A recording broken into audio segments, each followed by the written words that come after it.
하나님이 우리에게 주신 말씀은 다니엘 5장 10절부터 우리 17절까지의 말씀입니다. 다니엘 5장 10절부터 17절까지의 말씀. 자, 우리 한 목소리로 우리 8구절의 말씀이지만 한번 우리 쭉 같이 한번 말씀을 봉독하도록 하겠습니다. 함께 읽겠습니다. 왕과 그 귀족들의 말로 말미암아 잔치하는 궁에 들어왔더니 이에 말하여 이르되 왕이여 만수무강하옵소서. 왕의 생각을 번민하게 하지 말며 얼굴빛을 변할 것도 아니니이다.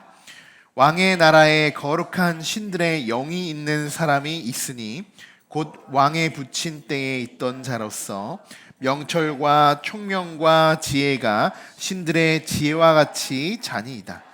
왕이 부친 느부갓네살 왕이 그를 세워 박수와 술객과 갈대와 술사와 점쟁이의 어른을 삼으셨으니 왕이 벨드사살이라 이름하는 이 다니엘은 마음이 민첩하고 지식과 총명이 있어 능히 꿈을 해석하며 은밀한 말을 밝히며 의문을 풀 수 있었나이다.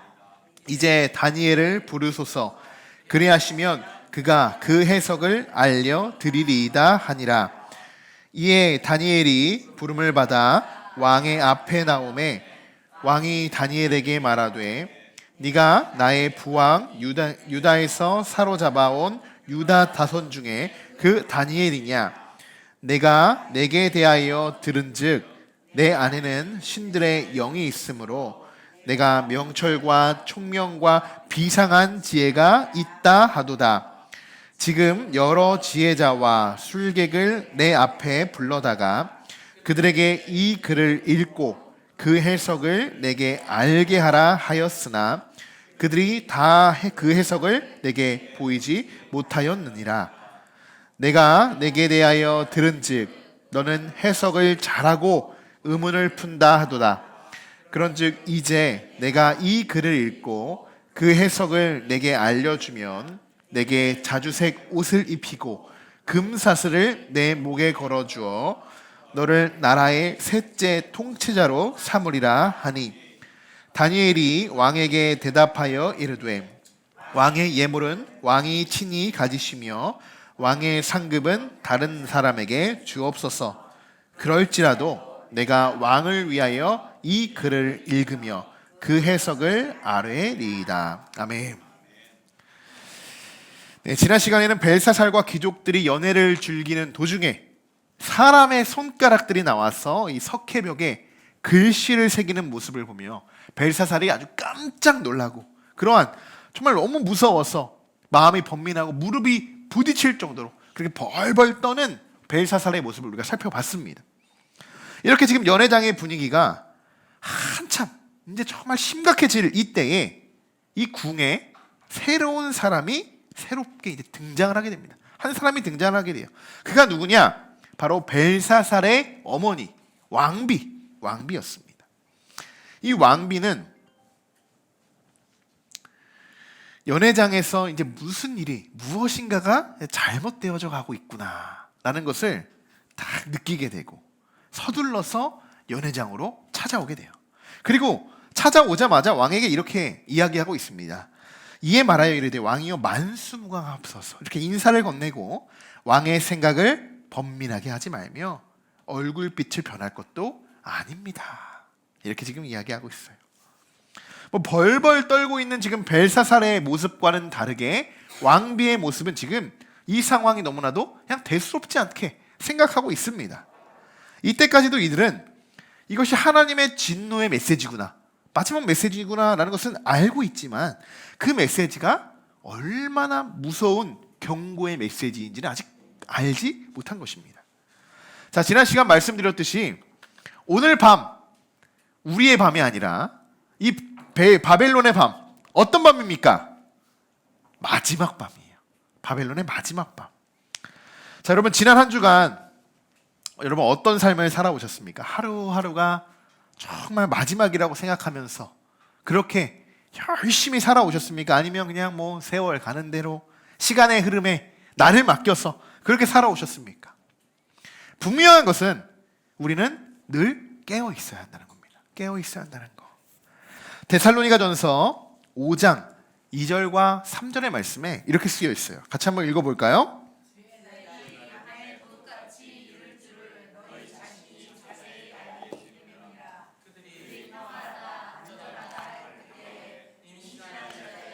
해산의 고통이 이름과 같이 멸망이 갑자기 그에게 결코 피하지 못하리라. 아멘.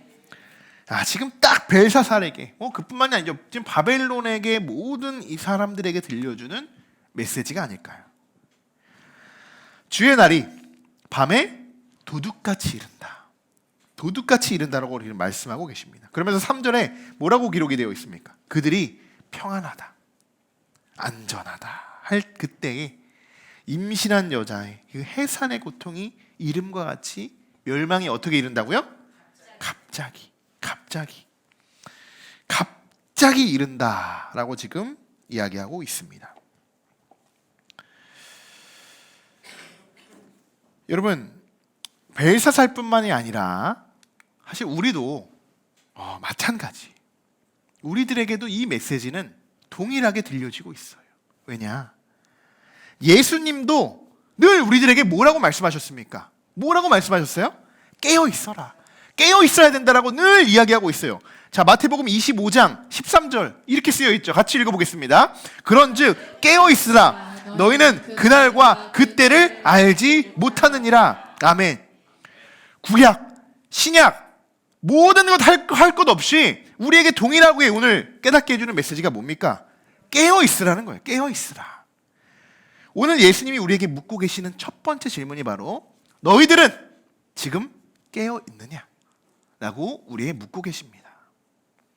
우리가 지금도 이렇게 예배를 드리고 있지만 예배를 드리고 있을 때만 우리가 착 이렇게 깨어 있어서 그렇게 우리가 예배하는 것이 아니라 항시 우리가 우리의 영이 깨어 있어야 하는 줄 믿습니다. 자, 우리 옆 사람과 한번 인사 나눠봅시다. 우리 깨어서 예배합시다. 한번 인사 나눠볼까요? 네, 깨어서 예배합시다. 네, 우리의 잠들어 있는 이 영혼들을 여러분 깨우셔야 돼요. 깨우셔야 돼요. 우리에게 막 은혜가 임하고 막 이렇게 성령 충만하고 막 이런 걸 받을 때 이렇게 보면 내가 딱 절제시켜 놓고 리밋을 딱 걸어 놓고 들어오지 못하게 가로막고 있을 때가 있어요. 내 모습을 잘 보면요. 그런데 여러분, 수영장에 갔다고 내가 수영을 하고 왔다고 말할 수 있습니까? 물속에 뛰어들어서 거기서 같이 내가 헤엄을 쳐봐야 수영장에 진짜 갔다 왔다고 말하고 있을 수 있겠죠. 똑같습니다. 오늘 우리가 예배의 현장에 와서 그냥 앉아있다가 돌아가서 나 오늘 예배 드려 있어 라고 말하는 것이 아니라 단 5분의 메시지, 10분의 메시지라도 정말 깨어서 내가 하나님의 말씀으로 듣는 그 시간이 하나님이 원하는 예배의 자리인 줄 믿습니다. 우리가 깨어서 예배할 텐데요. 왕비가 이제 벨사살을 찾아온 것은요, 어떻게 보면 이 두렵고 떠는 벨사살, 그를 좀 진정시켜주기 위해서 왕비가 찾아왔다라고 볼 수 있어요. 왕비는 이 글자가요, 해석해줄 수 있는 사람을 이미 알고 있었기 때문이에요. 누구일까요? 다니엘. 왕비는요, 다니엘의 존재를 이미 알고 있어요. 그가 이전에도 이런 동일한 상황 속에서 느부갓네살에게 그가 꿨던 그 꿈들을 해석할 수 있는 그 사람, 그 다니엘의 소식을 이미 접했기 때문입니다. 자, 우리는 앞서 읽은 이 11절, 12절의 말씀 내용 그대로입니다. 그래서 왕비는 이전과 같이 다니엘 부르면 되죠. 다니엘 부르면 돼요. 그래서 이 글씨의 내용들을 해석할 수 있으니 안심해도 괜찮다. 뭘 이렇게 두려워하냐? 왜 이렇게 벌벌 떨고 있냐? 그렇게 위로를 하고 있는 거예요. 그렇게 결국 오늘 벽에 쓰여진 글자를 해석하기 위해서 다니엘이 이전과 같이 왕궁으로, 이 연회장으로 지금 불려오게 돼요. 그렇게 왕 앞으로 불려오게 됩니다. 그리고 벨사살이 이렇게 다니엘에게 이야기하고 있다는 거예요. 14절 읽어보겠습니다. 내가 내게 대하여 들은즉 내 안에는 신들의 영이 있으므로 내가 명철과 총명과 비상한 지혜가 있다 하도다. 아멘. 자, 이 구절에서 지금 다니엘, 벨사살이 생각하는 다니엘, 자, 어떻게 지금 벨사살이 다니엘을 생각하고 있는지 충분히 알 수 있어요. 벨사살은 다니엘을 어떤 사람을 생각하고 있습니까? 내 안에 신들의 영이 있으므로 명철과 총명한 그 비상한 지혜가 있다라고 이렇게 소개하고 있죠. 쉽게 말하면 다니엘을 하나님의 사람으로 인정하고 있는 것이 아니라 그냥 수많은 이방 신들 중에 그 하나의 신을 믿는 다른 사람들보다는 좀 더 뛰어난 비상한 지혜를 가지고 있는 한 사람 중에 하나다라는 정도로만 생각하고 있어요. 그러니까 쉽게, 좀 더 쉽게 보면요, 한편으로 보면 벨사살은 지금 다니엘을 무시하고 있는 겁니다. 무시하는 경향이 지금 이 구절에 지금 숨겨져 있는 거예요. 벨사살에게 다니엘을 누가 소개시켜줬죠? 왜 누가 이 자리까지 다니엘을 불러오게 됐습니까? 왕비잖아요. 왕비가 12절에서 다니엘을 벨사살에게 소개하는 모습을 보면요, 지금 벨사살이 말하는 것과는 조금 다르게 말합니다. 좀 다르게. 12절에는 왕비가 벨사살에게 소개할 때 이렇게 소개하는 거예요. 다니엘이 마음이 민첩합니다. 지식과 총명이 있고 능히 꿈을 해석하며 은밀한 말을 밝히며 의문을 풀 수 있었습니다. 이렇게 지금 벨사살에게 다니엘을 소개합니다. 왕비가. 그런데 벨사살은 이 이야기를 듣고 어떤 말은 삭제해버림, 그리고 어떤 말은 추가합니다. 민첩한 마음과 지식을 비꼬면서 뭐라고 이야기했냐? 비상한 지혜다. 그러니까 뭔가 좀 긍정적이보다는 좀 부정적이죠. 머리가 비상하게 돌아가다라고 이렇게 우리가 표현할 때가 있잖아요. 긍정적으로 표현하는 게 아니잖아요. 좀 머리 쓰네? 이렇게 우리가 생각하잖아요. 그리고 네 안에 신들의 영이 있다, 이렇게 지금 덧붙이고 있어요. 벨사살이. 벨사살의 마음은 아마 이런 마음이 되지 않았을까 생각이 돼요. 다니엘, 그래 한번 해볼 수 있으면 해봐라. 해봐라. 이미 뭐 당시 지혜달이 다 와서 해석을 해봤지만 아무도 이 글씨를 해석할 수 없었어요. 해석할 수 없었어. 그 다니엘, 뭐 너라도 별 수 있겠어? 한번 해봐라 라고 지금 생각을 가지고 아주 그냥 무시하는 말투로 지금 다니엘에게 막 퍼붓고 있는 겁니다. 여러분, 여러분이 다니엘이라면 여러분 기분이 좋았을까요? 나빴을까요? 뭔가 기분이 저 같으면 한참 좀 상했을 것 같아요. 기껏 왕비가 불러가지고 좀 해석하라고 해가지고 나를 불러왔더니 아니 나를 무시하고 있네, 깎아내리고 있네. 그냥 내가 어느 이방신 하나를 믿는 그런 신은 좀 비상한 머리를 가지고 있는 그런 사람 정도로밖에 나를 바라보지 않네. 그러면서 좀 뭔가 참을 수밖에 없는 상황이에요. 또 그런데 뭐 거기서 뭐라고 합니까? 다니엘이 이미 느부갓네살 때 한번 경험해봤던 다니엘의 입장에서 볼 때 지금 벌어지고 있는 일들을 보면 얼마나 마음이 답답했습니까? 지금 똑같은 일들이 계속 반복해서 일어나고 있잖아요. 사사기 때도 그렇잖아요. 그죠? 우리가 하나님께 간구하면 하나님이 사사들을 세우시고 그들을 구원해 주시고, 또 구원하면 뭐예요? 평온해지죠. 평온하면 뭐예요? 또 죄를 짓죠. 죄를 짓다 보면 못해요. 하나님 살려달라고 또 구원자 달라고 하죠. 또 사사를 세웁니다. 계속 그 구렁텅이에 박혀있는 그런 모습들, 여기도 똑같이 나옵니다. 똑같이. 이 바벨론도 똑같이 하나님의 주권을 인정하지 않아요. 느부갓네살도 그렇지 않아요. 결국 나락으로 떨어지고, 그리고 그가 다시 하나님의 주권을 인정할 때 하나님이 세우셨습니다. 그런데 벨사살은 느부갓네살보다 좀 한술 더 뜹니다. 신성모독을 하죠. 보물 창고에 있는 모든 것들을 가지고 술잔으로 쓰고, 그렇게 지금 어떻게 보면 하나님을 비우는데, 하나님을 그렇게 신성모독하는데 다니엘이 얼마나 그가 볼 때는 보잘것없이 보였겠습니까? 아주 비웃고 있어요. 아직도 정신을 못 차렸죠. 아니, 글씨를 보면서 무릎이 부딪힐 정도로 덜덜 떨고 있을 때는 언제고, 왕비가 나타나가지고 뭐 이렇습니다, 할 수 있습니다 라고 그렇게 이야기하니까 돌변한 거예요. 이제는 돌변해요. 당시 지혜달 중에 그냥 한 사람으로 바라보지 않고 그냥 한번 해볼 테면 해봐라 라는 식으로 지금 다시 변하고 있어요. 근데 다니엘도 이번에 좀 분명 화가 좀 많이 났던 것 같아요. 벨사살이 이 글을 읽고 해석을 하면 다니엘에게 자주색을 옷을 입힙니다. 이 자주색, 우리 루디아 나오죠? 주일날 사도행전 나왔죠? 거기서 루디아가 자주색 옷감을 팔았잖아요. 그러니까 이 자주색이라는 건 굉장히 부자들만 입을 수 있는 옷감이라고 말씀드렸잖아요. 그러니까 여기에 나와요. 이 자주색 옷이 얼마나 귀한 옷을 지금 입힌다라는 것을 알 수 있습니다. 그리고 금사슬을, 지금 아무것도 없는 제 목에는 금사슬을 내 목에 걸어주고, 그리고 거기에 끝나지 않고 나라의 셋째 통치자로 그렇게 삼겠다. 다니엘에게 약속을 합니다. 약속을. 다니엘이 이 소리를 듣고 뭐라고 했을까요? 아, 땡 잡았다. 오늘 드디어 내가 또 이제 뭔가 할 수 있겠구나. 이렇게 이야기했을까요? 17절 같이 한번 읽어보겠습니다. 다니엘이 왕에게 대답하여 이르되 왕의 예물은 왕이 친히 가지시며 왕의 상급은 다른 사람에게 주옵소서. 그럴지라도 내가 왕을 위하여 이 글을 읽으며 그 해석을, 자, 멋지지 않아요? 굉장히 멋있어요. 예물, 왕 가지십시오. 상금, 다른 사람에게 주십시오. 나는 아무것도 필요 없어요. 아무것도 필요 없고 마지막에 뭐라고 했어요?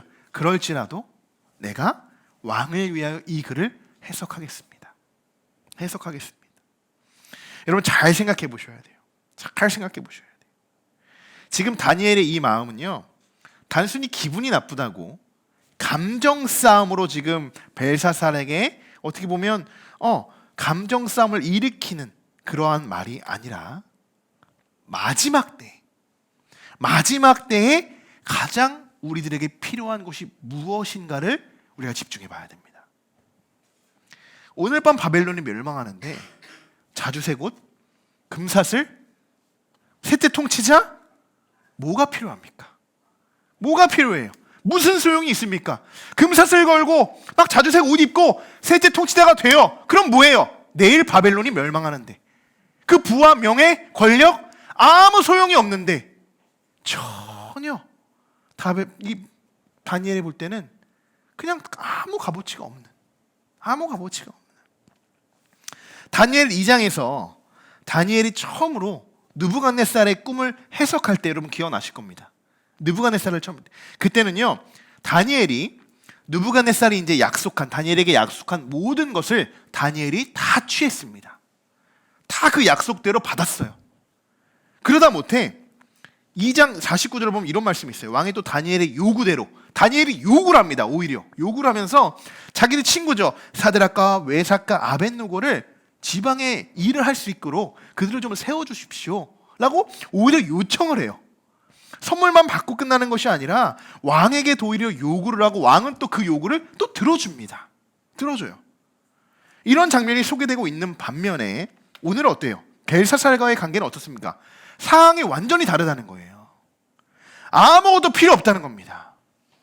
하지만 그럼에도 내가 이 글만은 꼭 해석해 드리겠습니다. 여러분 이 장면은요, 하나님이 벨사살에게 보내신 최후의 메시지를 어떻게든 벨사살에게 깨닫게 해주겠다.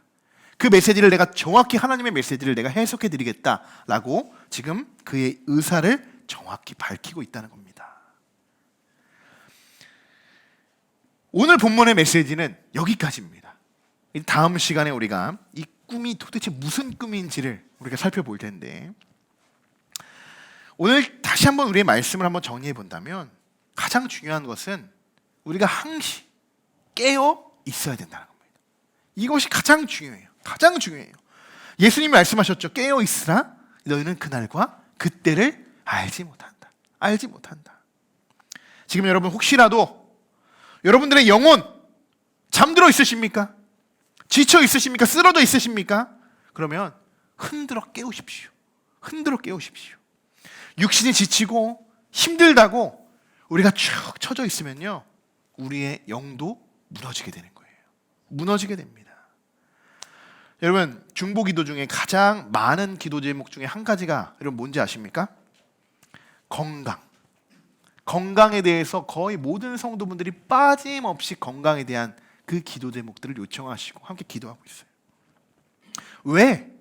왜 건강을 외칠까요? 영육간의 강건함을 위해서 우리가 기도하는 거 아니겠습니까? 여러분 몸은 언제 챙겨야 된다고 이야기합니까? 언제? 맞아요. 건강할 때 챙겨야 돼요. 우리가 미리미리 몸을 챙겨야 나중에 더 건강하게 살아갈 수 있는 것처럼 우리의 영의 건강을 위해서도요, 어떻게 합니까? 미리 건강할 때 챙기는 거예요. 60만 만을 챙겨 비타민 먹고 홍삼 먹고 좋아요. 드셔야 돼요. 근데 60만 챙기지 말고 우리의 영은 어떻냐는 거예요. 우리의 영의 양식은 우리가 잘 챙겨 먹고 있냐는 거예요. 비타민보다도 영양제보다도 그 하나님의 말씀으로 그 기도로 우리가 찬성으로 우리가 얼마나 만큼 우리가 지금 흡수하고 먹고 있냐는 거예요. 우리가 살아갈 수 있는 밥보다 기도의 분량이 더 많아야 되지 않을까요? 우리가 먹는 간식보다 하나님께 올려드리는 찬송의 분량이 더 많아야 되는 거 아닐까요? 우리가 그리스도인이라고 살아가면서 우리가 늘 주님을 만나는 그 시간, 오히려 세상에 허비하는 시간보다 주님을 만나야 하는 시간이 더 많아야 함에도 불구하고 우리는 깨어있지 못하는 것이 아닐까. 다시 한번 우리가 생각해보고 돌아봤으면 좋겠어요. 그래서 오늘 특별히 여러분들의 영혼을 위해, 우리가 영혼을 깨트리기 위해서, 잠자고 있는 그 영혼을 깨트리기 위해서 우리가 기도할 겁니다. 힘들죠? 저도 오늘 서울을 오랜만에 갔다 와서 너무 힘듭니다. 갑자기 컴퓨터가 그냥 왕창 고장나는 바람에 컴퓨터를 들고 용산까지 갔다 오냐 너무 고생했는데, 육신이 지칠수록 나의 영은 계속 이야기하죠. 잠자야 돼. 잠자야 돼. 좀 더 자자. 좀 더 졸자. 그럼 뭐예요? 궁핍이 어떻게 온다고요? 다 아시죠? 여러분, 우리의 영이 정말 부자가 되기를 소망합니다. 그러면 건강해야 돼요. 건강해야 되는 거예요. 자, 두 번째, 담대하게 선포하십시오. 오늘 여러분 마지막 밤이라고 한번 생각해 보세요. 오늘이 마지막 밤이라고. 도적같이 온다고 했으니까 몰라요. 지금 오늘이 마지막 밤이 될 수도 있는 거예요. 날마다 우리가 그날이 언제 오니까 깨어 있으라고 말씀하시는 거잖아요. 오늘 마지막 밤이라고 생각하십시오. 그러면 정말 우리에게 가장 필요한 것이 무엇인지를 우리는 분명히 알게 될 겁니다. 내가 가장 소중하게 여기는 것, 정말 자색 옷일까요? 금사슬일까요? 부와 명예일까요? 그것을 찾기 위해서 오늘 마지막 밤 이 시간에 내가 지금 그 값진 것을 하기 위해 내가 어딘가에 있겠죠. 세상은 그럼에도 불구하고 이 예배의 자리보다 더 귀한 것을 알기 위해 어디에 나가 있습니까? 그들은 불금을 즐기고 있는 거고, 우리는 성령이 불타는 교회로 온 거고, 가장 우리가 소중하게 여기는 것, 가장 우리가 정말 귀하다고 우리가 여기는 것, 우리가 소망으로 품고 있는 것, 오늘이 마지막 밤인 이 자리에, 이 시간, 이 자리 성전에 오신 여러분 정말 환영하고 축복합니다. 그리고 온라인으로도 우리 함께 예배하는 우리 성도들도 계신데 그분들도 정말 주님의 이름으로 환영하고 축복합니다. 우리가 늘 하나님 앞에서 담대하게 선포할 수 있어야 돼요. 아무것도 필요 없습니다. 나에게는 하나님만 있으면 됩니다. 여러분 그렇게 고백하실 수 있겠습니까? 정말 여러분 하나님밖에 없다고, 하나님만 있으면 된다고 그렇게 여러분 고백하실 수 있겠습니까? 그것은요, 이러한 담대함은요, 하나님이 주시는 그 담대함으로만 가능한 겁니다. 세상을 바라보면 세상의 것을 구하기 마련이에요. 세상을 바라보고 있으면요, 하나님보다 자색 옷이 더 값져 보이고요, 금사슬이 더 귀하게 느낄 수 있는 거예요. 그거 따라가는 거예요. 마지막 때에 여러분 하나님 것을 선택하고 하나님을 바라볼 수 있는 담대함, 그 결단, 오늘 이 시간 여러분 하나님 앞에 결단하고 그렇게 살아가는 우리 모두가 되길 소망합니다.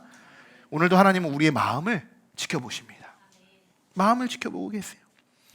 깨어있기를 원하는 마음, 이렇게 말씀을 드렸는데도, 하나님이 그렇게 여러분의 마음을 두드리고 있는데도 여러분 이 영혼이 깨어있지 않고자 여러분 마음을 닫고 계신다면 그 마음을 여십시오.